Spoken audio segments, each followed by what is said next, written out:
asuntos esotéricos públicamente, a la luz del día o en las tinieblas de la noche. No ha sido siempre así. Pensemos, por ejemplo, en la Edad Media, con su famosa Inquisición, que algunos atribuyen a Gregorio IX y otros a Santo Domingo. En todo caso fue espantosa la Inquisición. No quiere decirse que en la Edad Media no hubiera esoterismo.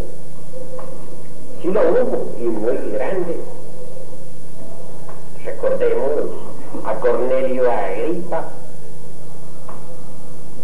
a Felipe Teofastro, Bombacho de Ongenay, a Aureola, Paracelso.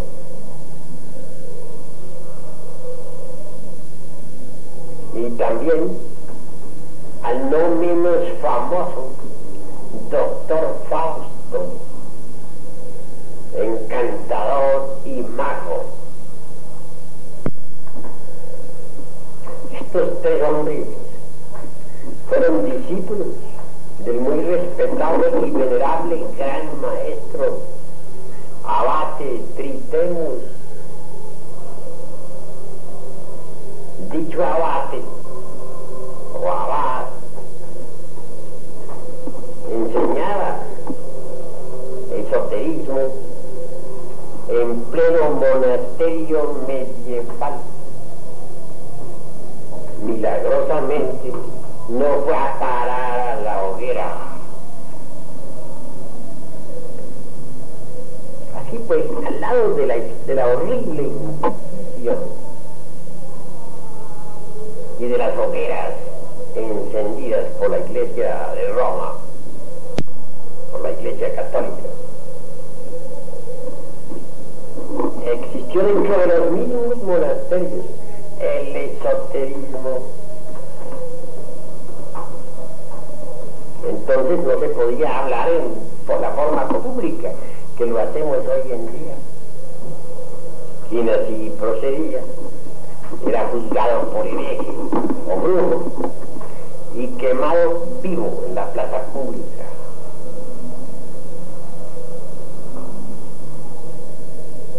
Se ha hablado mucho sobre la Inquisición. Y bien vale la pena repasar un poco todas esas cosas con fines de ilustración. Por ahí se afirma que la hija de un conde era secuestrada diariamente por gente de la aquelarre y llevada precisamente al Sabbat.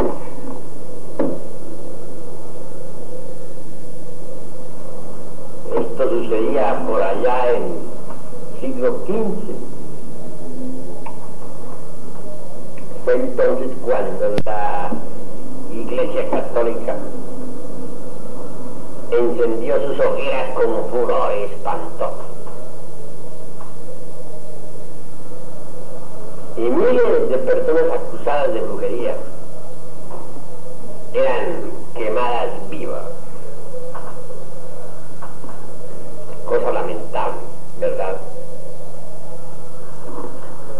Por algo falta entre los tantos que han escrito sobre la Inquisición y el Santo Oficio.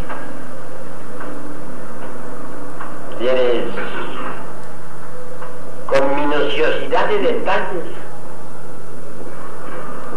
hayan expuesto las torturas inquisitoriales. Recordemos a cierto autor que decía que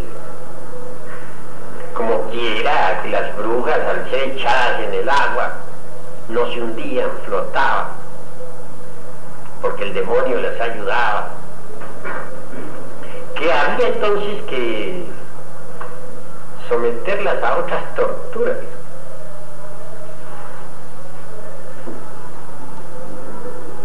Alguno de esos inquisidores aconsejaba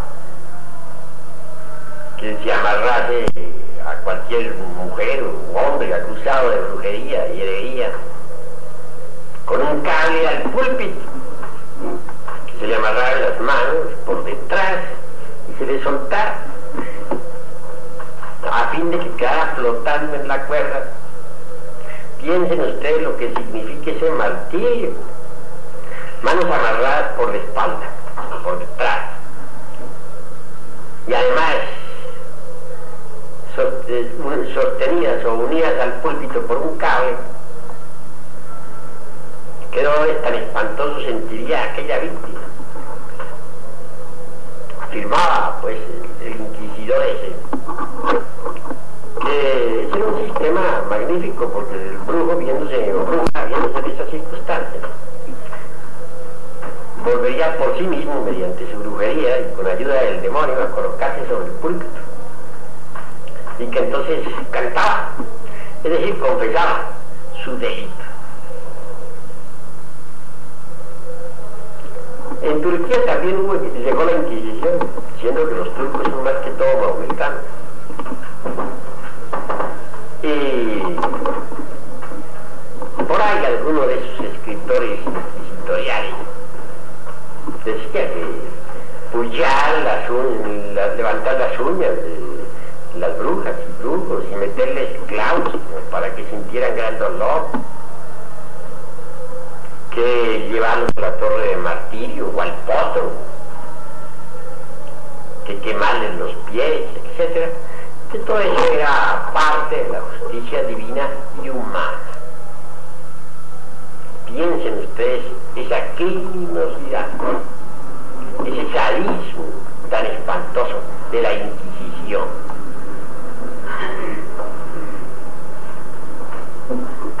Por ahí acusaron a un pobre cura que tuvo el error de confesar que él había, hacía 40 años que venía pues efectuando la cópula sexual con una mujer demonio. El buen anciano ya tenía 90 años, y así con todo y su edad fue a parar con sus huesos a la hoguera.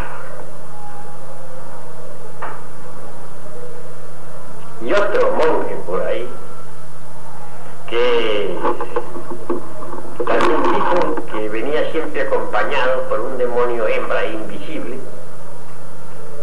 y que hacía años también copulaba con él mismo. Fue suficiente con su declaración para ser incinerado vivo en una de esas tremendas hogueras de la Inquisición.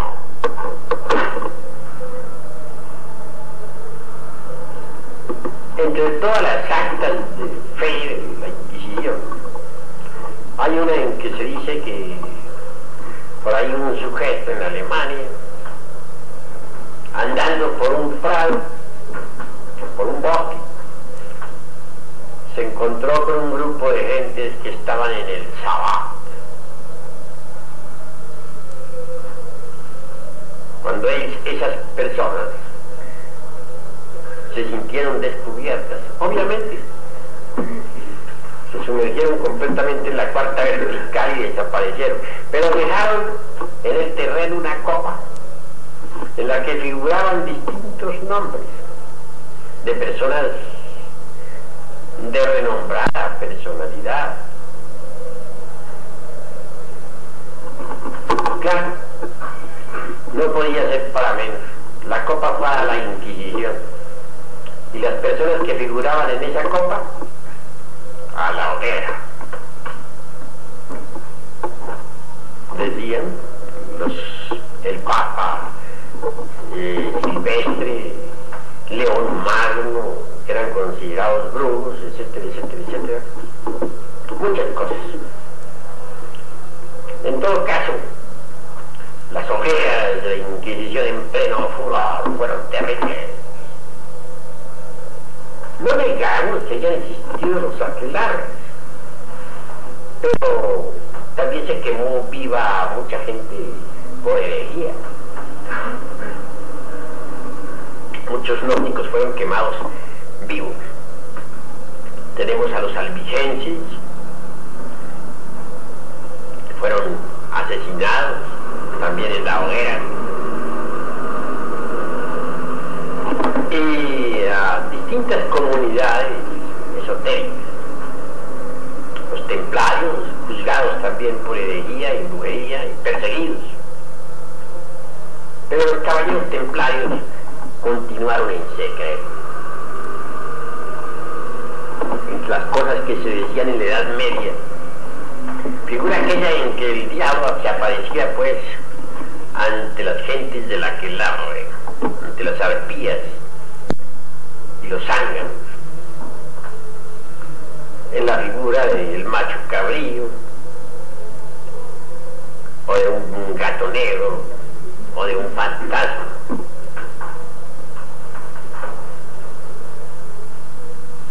Quienes le rendían culto, pues, tenían derecho a participar en dichos aquelarres. Hoy en día hablar esto en pleno siglo XX, que se considera el siglo de las luces, aunque de tal no tenga nada, resulta como un poquito extemporáneo, como fuera de onda, como dicen por ahí, sobre todo en épocas en que se habla del átomo, y de los rayos alfa, beta y gamma, y del rayo láser, que en un par de segundos está en la luna, etc. Pero realmente la brujería existió. Por ahí algún papa tronaba y relampagueaba. Era Gregorio IX.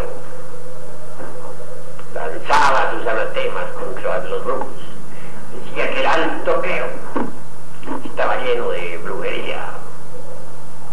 Los brujos lanzaban rayos, hacían llover granizo, dañaban las cosechas, etcétera, etcétera, etcétera. Total, a la hoguera con todos ellos. Cuando había alguna tempestad muy fuerte, también se les pasaba la mano. Y si alguna persona por ahí era sospechosa de brujería, sin más ni más, a la hoguera. Así morían miles de personas anualmente. Toda Europa quedó enlutada. Resultó que todos eran brujos. Cuando hasta el mismo famoso doctor Bacon fue juzgado como brujo. Si es cierto que no lo quemaron vivo, por lo menos sí le quitaron la libertad. Fue a parar con sus huesos a la cárcel. Ahí murió en un calabozo de la Inquisición. Todavía no me explico cómo el doctor Fausto no cayó en esa redada, siendo tan famoso como era. Pero es el río de la Inquisición. Obviamente el doctor Fausto poseía poderes extraordinarios. Y en cuanto a Cornelio Agripa, parecía un vagabundo por ahí de ciudad en ciudad, siempre errante, acusado de brujo y de hechicero y no sé qué más. Tampoco pudo ser atrapado por los señores del Santo Oficio.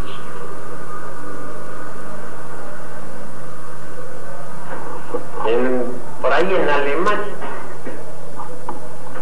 existía un brujo que dicen que a pleno mediodía se levantaba así del suelo flotando y se metía ante la cuarta vertical ante la humanidad entera, ante el veredicto solemne de la conciencia pública.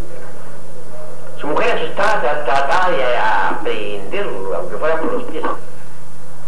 Y las gentes enfurecidas desenvainaban sus espadas. Pero ni su mujer ni las espadas lograban hacerle ningún daño. ¿Qué se hizo este brujo? Nadie lo sabe. Alquimistas existieron y muy famosos.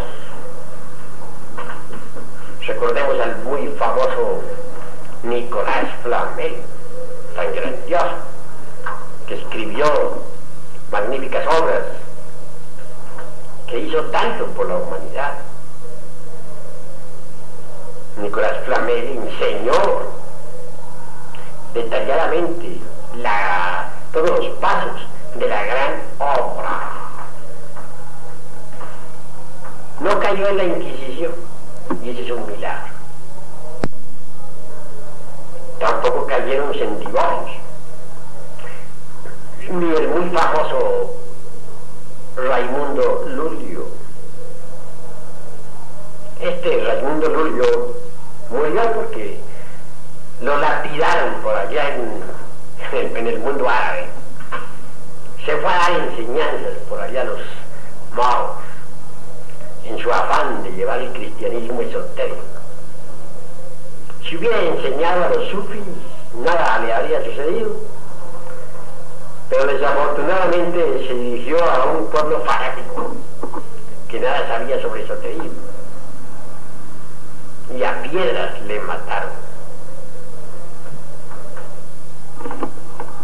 De Nicolás Flamel, famoso alquimista medieval, les diré que todavía vive y que goza de perfecta salud,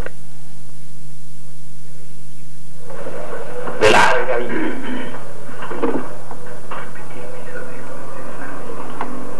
Repetiré pues aquí, a fin de que quede grabado lo que estoy diciendo, que Nicolás Flamel, el famoso alquimista medieval,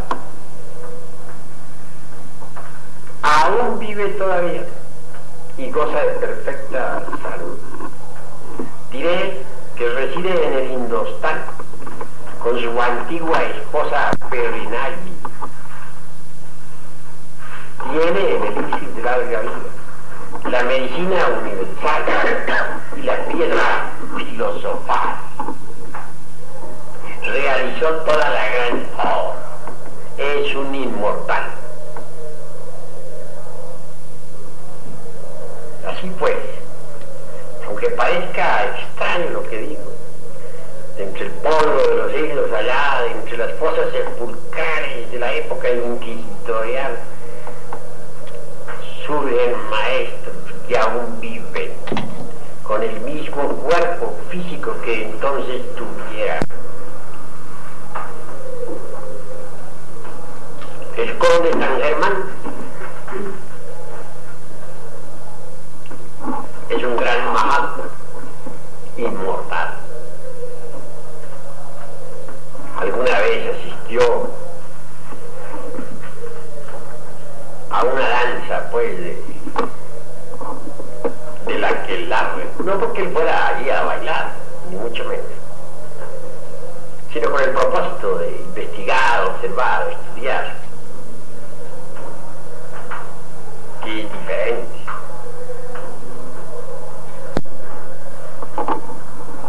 Si de brujería se trata, y hay hubo tantas persecuciones, no es extraño pues que al mismo Jesús de Nazaret lo hayan acusado de brujo y lo hayan crucificado. Máxime cuando Jesús fue llevado por Lucifer a la parte superior del templo. Máxime cuando también fue llevado por el mismo Lucifer a la cumbre de una montaña.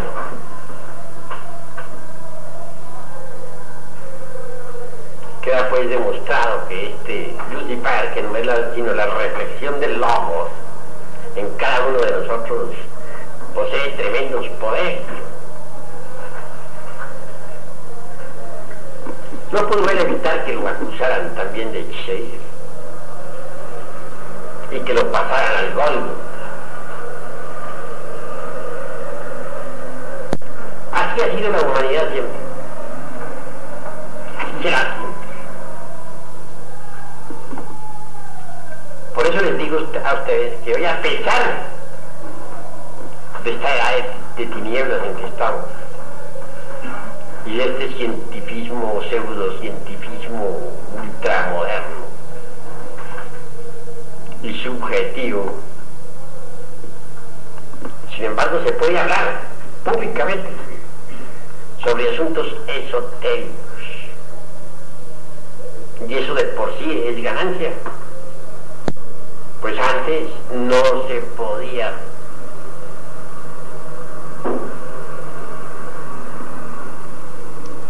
Prosiguiendo con esta disertación,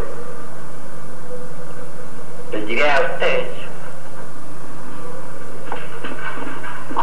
que resulta importante convertirse uno en investigador de la vida, en las dimensiones superiores de la naturaleza y del cosmos.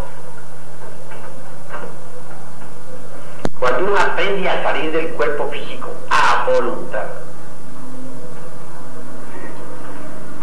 entonces puede ver, oír, tocar y palpar las grandes realidades de los mundos suprasensibles. Cuando uno aprende a salir del cuerpo denso intencionalmente, puede moverse en la región desconocida, en la quinta dimensión, y conocer directamente los misterios de la vida y de la muerte.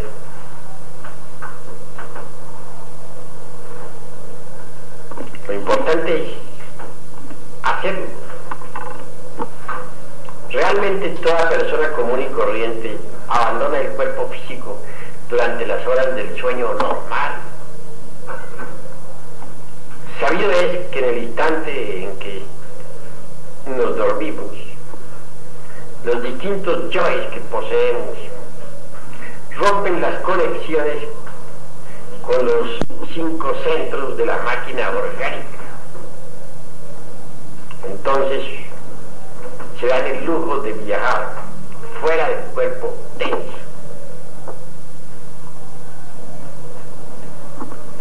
Obviamente, si uno pusiera atención a ese proceso psicológico existente entre vigilia y sueño, podría por sí mismo directamente y a voluntad salirse del cuerpo físico para viajar de verdad por los mundos suprasensibles. La clave es sencilla. Consiste en aprovechar el estado de transición entre vigilia y sueño. En esos instantes en que uno está dormitando, puede escaparse del cuerpo físico a voluntad. Si así procede, entra en la región suprasensible. No se trata de un proceso intelectivo. Lo que estoy diciendo debe traducirse en términos prácticos. Cuando afirmamos que levantarse de la cama en instantes de estar dormitando, no queremos que se haga mentalmente, sino que se efectúe con tanta naturalidad como cuando se levanta uno por las mañanas, ya después de haber dormido, para salir a su trabajo, tomar el desayuno. Levantarse en el estado de transición entre vigilia y sueño es importante. Cuando se hace así, las conexiones con el cuerpo físico, las conexiones con los cilindros de la máquina quedan de hecho sueltas. Entonces, al proceder de esta manera, el cuerpo denso queda en la cama, mas fuera queda la esencia, aunque embotellada en intelecto, para viajar a través del tiempo y el espacio.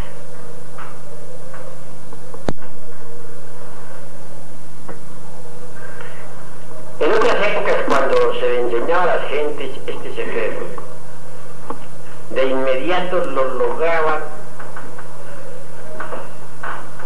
Desafortunadamente, la involución humana ha entrado en su ciclo más destructivo, en el final descendente del Kali Yuga, y los cuerpos están muy degenerados, lo mismo que la psiquis de las personas. Por ese motivo, y debido a tal deterioro psicológico, cuesta ahora más trabajo a quienes escuchan esta doctrina poder salirse del cuerpo denso a voluntad. Si nosotros reflexionamos un poco en esto de la salida a voluntad, descubrimos que no es sino cuestión de atención, porque todo el mundo, al caer dormido,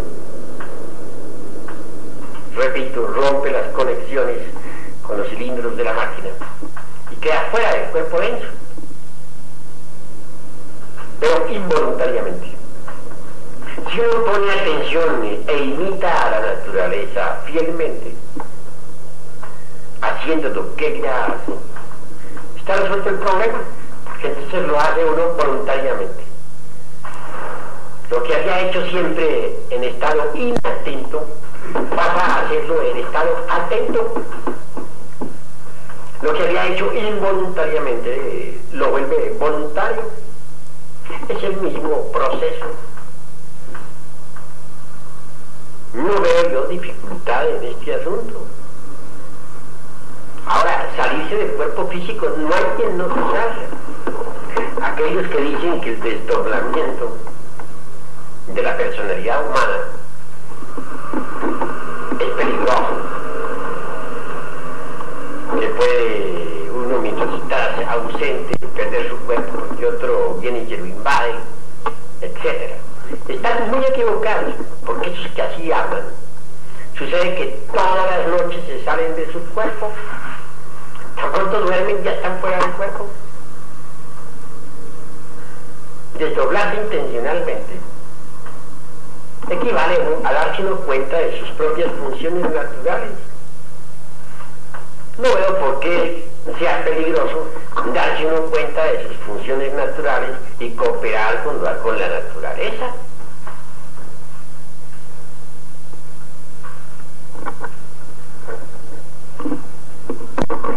El desdoblamiento no puede ser peligroso jamás. Una de las ventajas del desdoblamiento voluntario consiste en que puede uno por sí mismo conocer los misterios de la vida y de la muerte en forma directa, y eso de por sí es ya bastante interesante.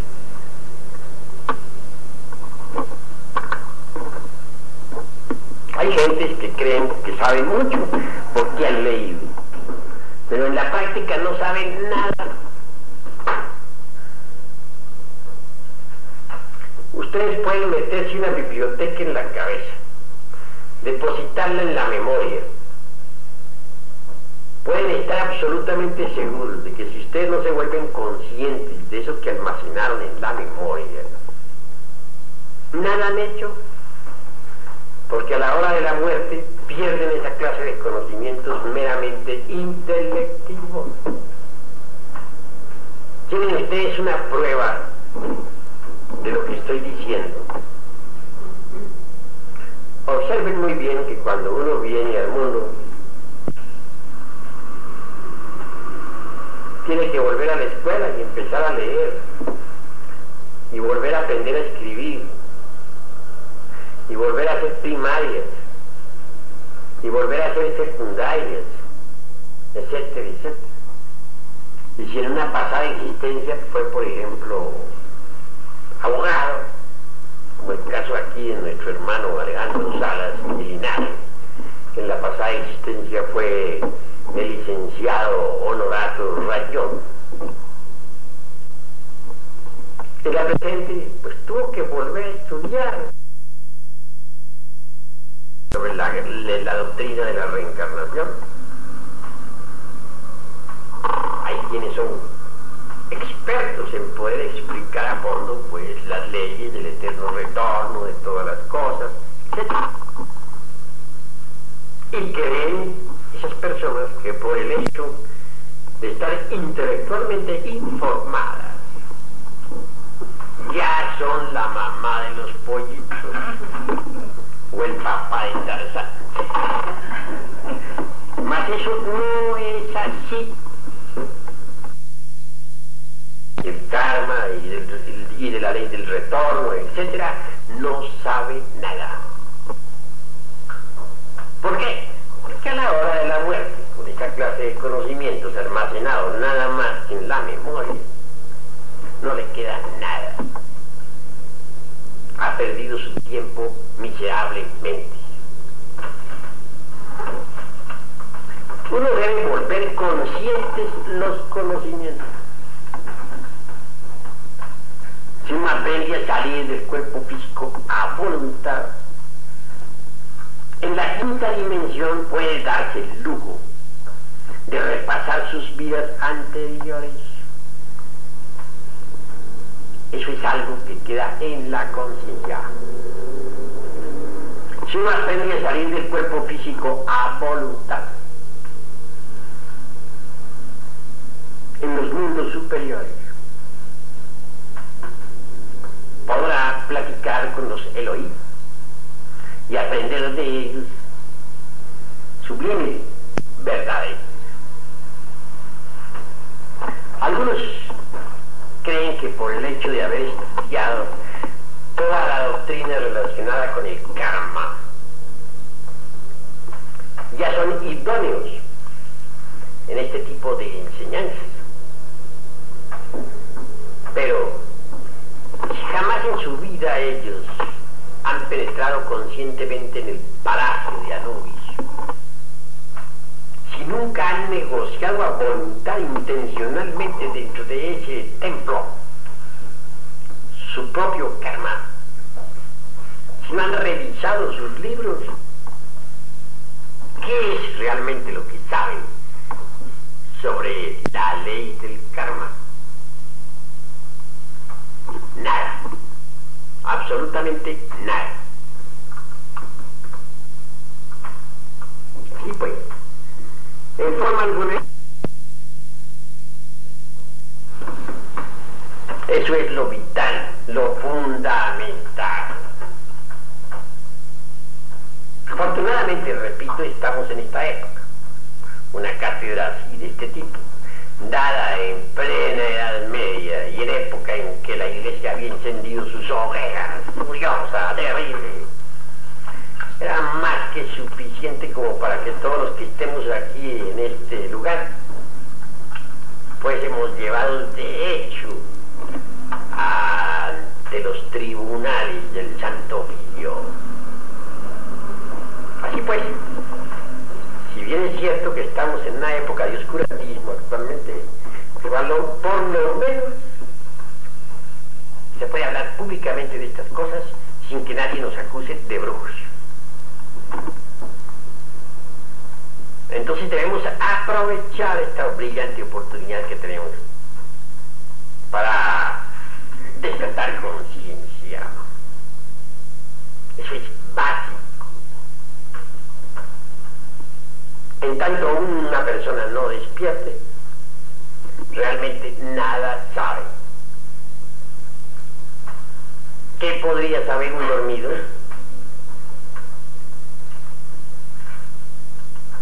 Salir a voluntad del cuerpo físico es interesantísimo, porque implica de hecho un impulso hacia el despertar.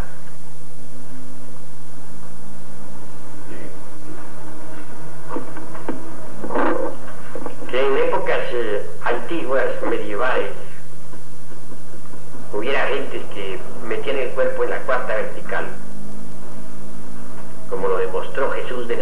caminando sobre el mar de Galilea, no es extraño. En la Edad Media, si Jesús hubiera realizado ese prodigio, lo hubieran llevado ante el tribunal del Santo Oficio. Es cierto también que después de que uno ha aprendido a salir del cuerpo físico a voluntad, puede darse el lujo de pasar a un estadio más avanzado de este conocimiento. Aunque parezca difícil o extraño a muchos, si alguien fuera del cuerpo físico pide al ángel de la guarda que traiga ante su presencia el cuerpo que yace dormido entre el lecho, pueden estar ustedes completamente seguros de que serían asistidos y el ángel podría traerles realmente su vehículo material hacia el lugar donde ustedes estuviesen. Entonces, penetrando tal vehículo dentro de uno y uno dentro de él, podría moverse con su cuerpo denso en la quinta dimensión, para regresar un poco más tarde a su casa y a su cama. Ya no hay peligro como en cierta época inquisitorial en que un marido ofendido no tuvo ningún inconveniente en denunciar a su mujercita. Sería que aquel buen señor, al dormirse, no sospechaba nada de ella, pero al despertar la buscaba y no la hallaba. En principio pensó, francamente, que ella le estaría poniendo un buen par de cuernos. Y claro, el hombre estaba enfadado. La mujer, viendo pues que aquel caballero se daba cuenta de sus escapadas nocturnas y que lo peor del caso es que la estaba juzgando equivocadamente, claro, le confesó que asistía al sábado y le enseñó las fórmulas para cargar el cuerpo. El hombre, como buen aprendiz de brujo, así lo hizo y cargó con el cuerpo de verdad.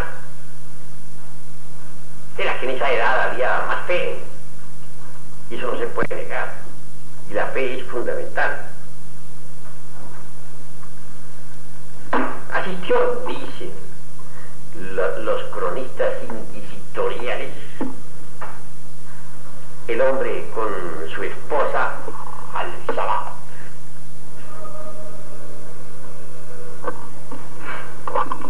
No hay duda de que el hombre estuvo muy contento en el festín de las brujas.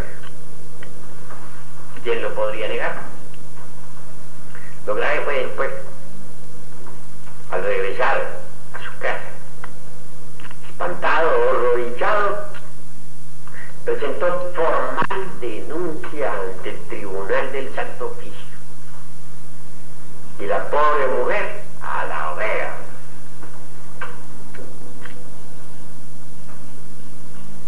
Así pues, hermanos, he platicado todo esto para hacerles ver cómo el esoterismo, que en otras épocas se enseñaba con tanta dificultad y en tanto secreto, hoy se puede hablar públicamente. Claro que hay dos tipos de giras.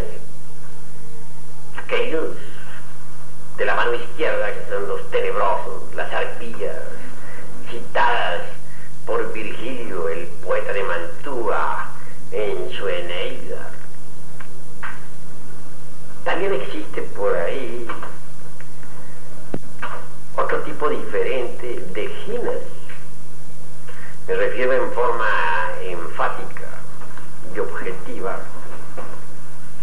a esos ginas luminosos,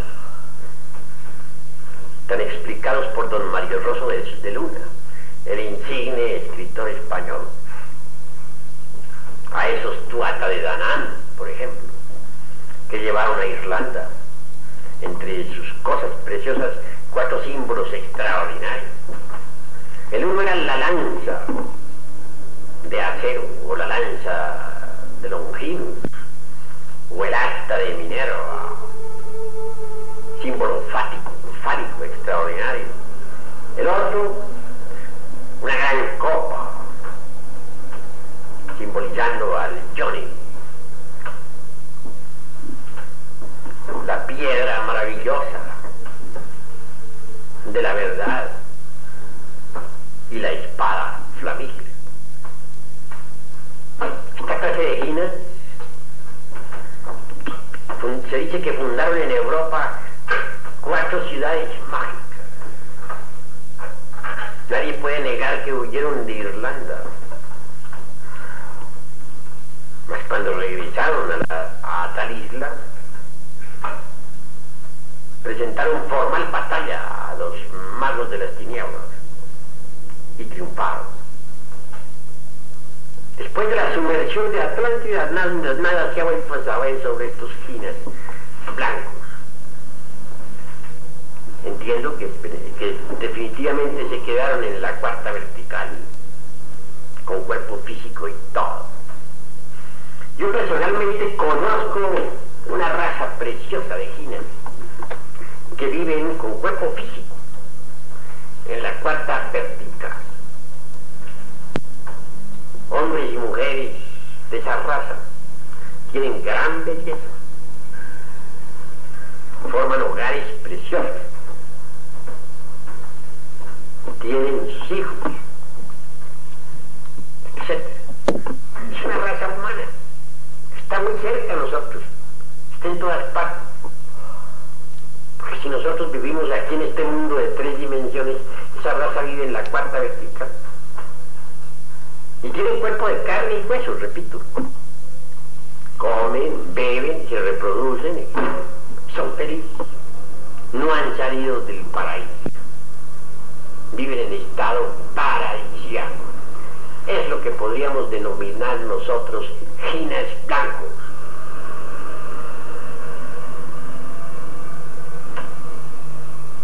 Así pues, si uno aprende a salir del cuerpo físico a voluntad, hace bien, para poder estudiar ya directamente los misterios del universo,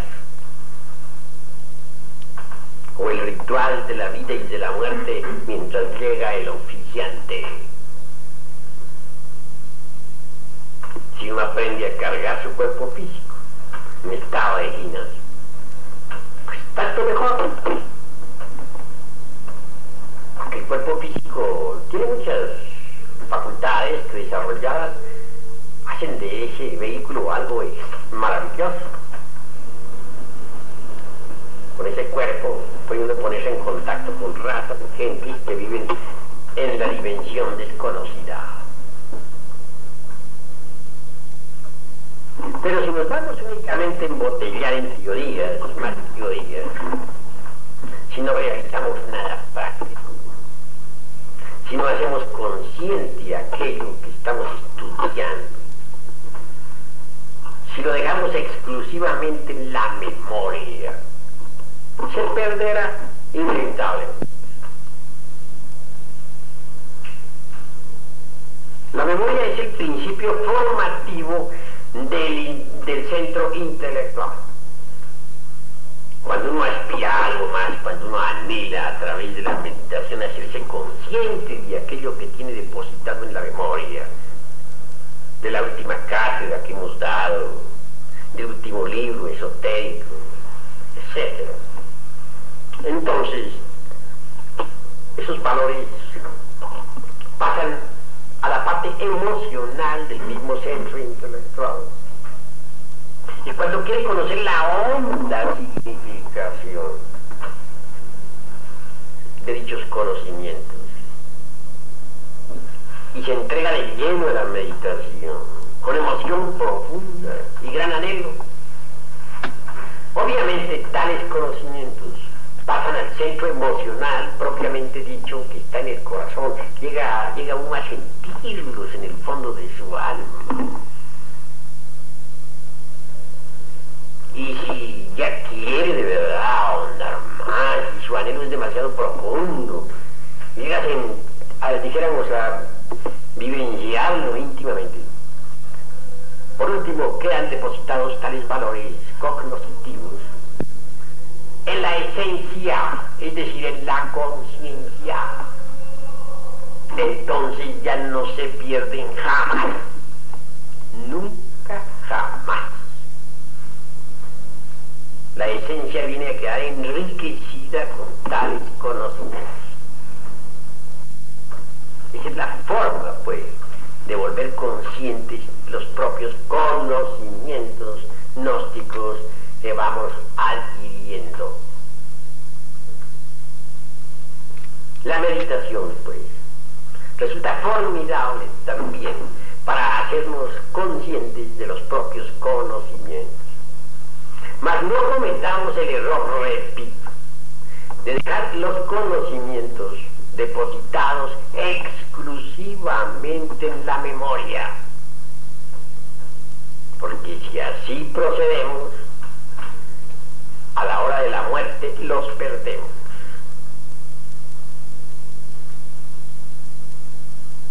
Esto es indispensable, meditarlo, comprenderlo, reflexionarlo. Bueno, hermano, vamos ahora a pasar a nuestra cadena de curación. Claro, doy oportunidad para algunas preguntas. Puede hablar el hermano Reza. Digo, eso que acabamos de exponer en este momento, pienso que constituye en el fondo el proceso que integra la teoría del conocimiento del gnosticismo. Y ahora me pregunto, ¿este aspecto tiene alguna relación con la percepción a la que se refiere Kant en la crítica de la razón pura? Bueno, La percepción trascendental. Kant en su obra La crítica de la razón pura hace una plena diferenciación entre lo que son, propiamente dicho, los conceptos de contenido elaborados directamente con esas informaciones recogidas por los 5 sentidos, y lo que son los intuitos. Obviamente los mismos descienden, dijéramos, de arriba del cielo de Urania para convertirse en resortes sobre los que se viene a basar directamente la razón pura. Es claro que la razón pura en sí misma es la razón objetiva, tan diferente al racionalismo subjetivo. Con el racionalismo subjetivo no podemos conocer la cosa en sí, que hablara don Emmanuel Kant, el filósofo de Königsberg. Pero mediante los intuitos y con la razón pura, sí es posible conocer naturalmente la cosa en sí. Analizado desde ese punto de vista, vemos que cuando un conocimiento cualquiera se torna consciente, obviamente se convierte, digamos, en un intuito que viene a servir de fundamento a la razón pura. Esa razón pura nos da la percepción extraordinaria de la cosa en sí. Es así como se debe, pues, entender esto a la luz de la filosofía kantiana. Con esto he dicho todo. ¿Hay algún otro hermano que tenga algo que preguntar? Bueno, pues no escucho más preguntas. Haremos nuestra cadena de esotérica.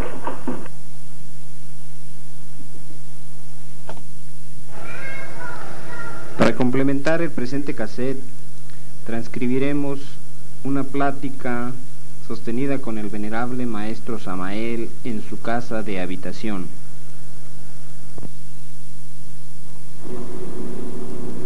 Aquí la escuela está agonizando.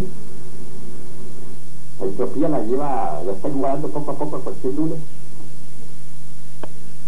Eso lo puede saber cualquier persona que tenga un poquito de visión. Solo mediante la transformación se puede conseguir que todavía no se convierte en una, surja del caos, algo nuevo. Sí, la transformación se va a realizar sobre la base del cambio. ¿Qué sé yo? Se iniciará con una gran catástrofe. Cristo mismo se sacrificó en el Gólgota para vencer a la ley de la entropía. Dios Mitra lo ponían sobre un toro ahí, sobre el cuchillo clavado, sobre el lomo del animal. De la sangre que emanaba del toro ese sagrado, brotaban las plantas y todo lo que esta semilla era. Eso nos dice lo mismo. Sacrificio indispensable para la transformación. Transformación urgente para trascender a la entropía.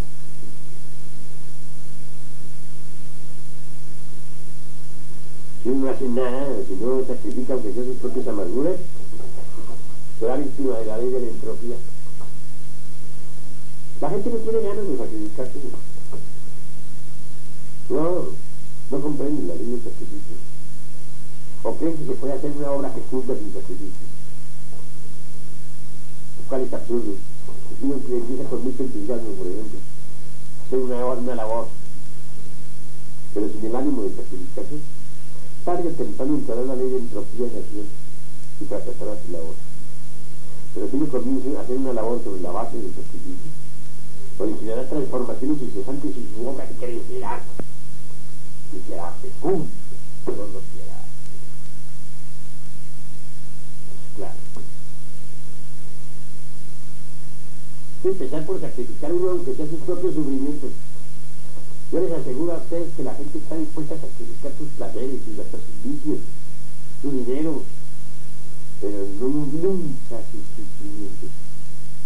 La gente quiere mucho sus sufrimientos, sus dolores, los quieren demasiado. Todos sacrificarían menos de sufrimientos. Entonces, ¿qué no? Si se empieza por sacrificar sus sufrimientos, puede dar un gran paso y vencer a la ley de la entropía. ¿Quién de ustedes está resuelto a sacrificar sus propios sufrimientos? Sacrificarlos, pero toda verdad. Sí, realmente lo sacrificaron sus Olvidarlos, sacrificarlos, transformarlos, no volver a pensar en ese sufrimiento jamás. Transformarlos en pura alegría y nunca en su vida volver a acordarme que existió. Tengas en cuenta que la gente basa el bien en los sufrimientos por los que pasó, la amargura, llegó a ser lo que hoy es, gracias a haber sufrido tanto. Claro es el que no esté dispuesto a sacrificar sus sufrimientos. Digo, a sacrificar sus sufrimientos. La gente no tiene ganas de sacrificar sus sufrimientos. ¿Para qué? ¿Por qué? ¿Por qué no está dispuesto? ¿Porque los quiere mucho? ¿Quién no los quiere? Sí, observa a toda la gente, míralo. Eres hombre práctico. Observa la psicología de la gente y verás cómo quieren sus sufrimientos. Todo el mundo los quiere. Y si están felices, gozan de contarlo. Cuando yo pasé por tal cosa. Cuando vendía dulcecitos en la calle para hoy en día llegar a ser yo que soy el doctor fulano de tal, el poderoso señor de tal empresa. Yo que vendía periódicos y que dormía en los andenes. ¿Cuánto sufrí? Y tal vez fue alguno. Eso no lo dejo. La gente quiere demasiado sus propios sufrimientos. Sí, y gozan de eso. Por ricos que dicen estar poderosos y felices, su lujo es sacar sus sufrimientos de todo eso. ¿De cuándo? Así se sienten autoimportantes. La disolución de los sufrimientos es con el mismo mecanismo de la disolución de los problemas. El mismo sistema de las transformaciones, todo se transforma mediante el sacrificio. Sacrifique sus sufrimientos. Erradique de sí mismo los yoes que los produjeron y crean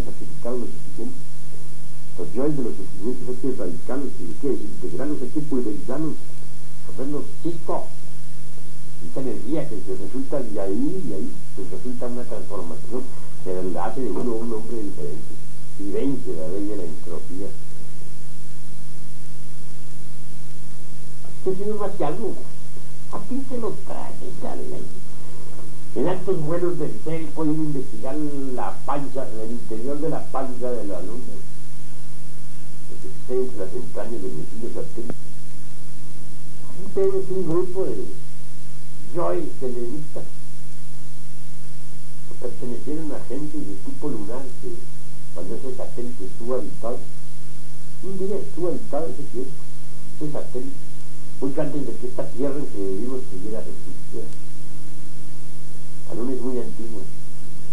Cuando tuvo vida de verdad, tuvo gente también, humanidad. Y hoy en día encuentran los restos de esas gentes entre los yoes selenitas de los mundos infiernos lunares, todos iguales, no se distingue el uno del otro. Ya los igualó completamente la ley de la entropía. De la misma forma igual a dos cadáveres de la larga, aunque el uno se haya sido sepultado en cajita de oro y el otro en caja de palo. A la larga quedan igualitos. La ley de la entropía se encarga de igualar a los ricos y a los pobres de todo el mundo. Esa es la cruda realidad de los hechos. Así que si uno no hace algo, si uno transforma, no puede, si uno se sacrifica o sacrifica algo, no se transforma. Y si no se transforma, se nos traga la ley de la entropía. Se sabe. Vale la pena reflexionar en todas estas cosas. Una pregunta intelectual, maestro. ¿Cómo se vive etimológicamente la palabra entropía?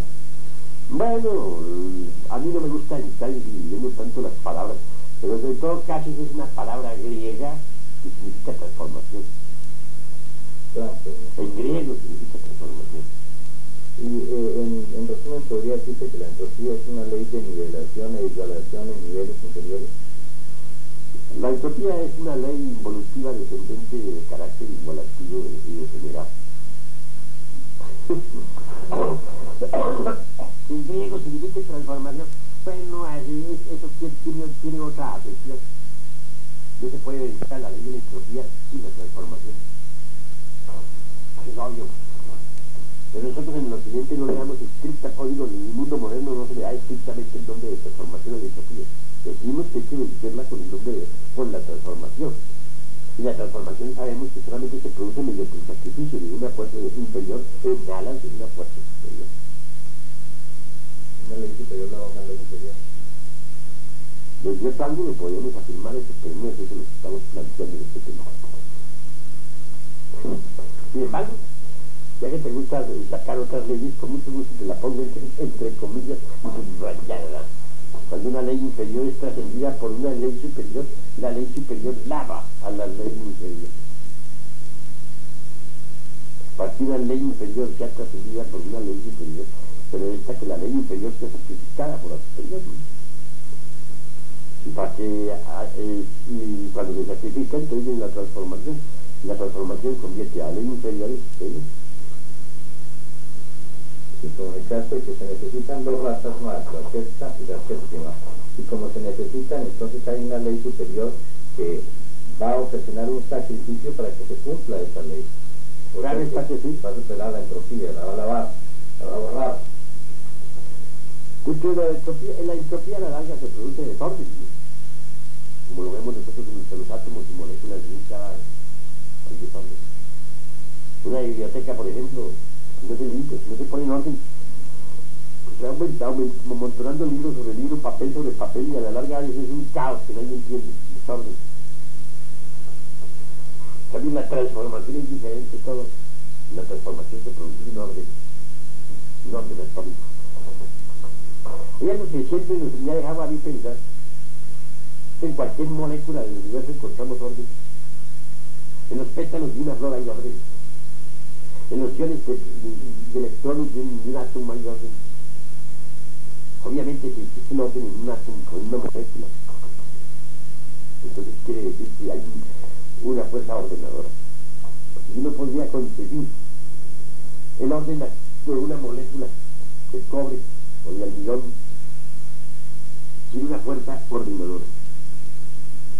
Ahora, una fuerza ordenadora tiene que ser una fuerza inteligente.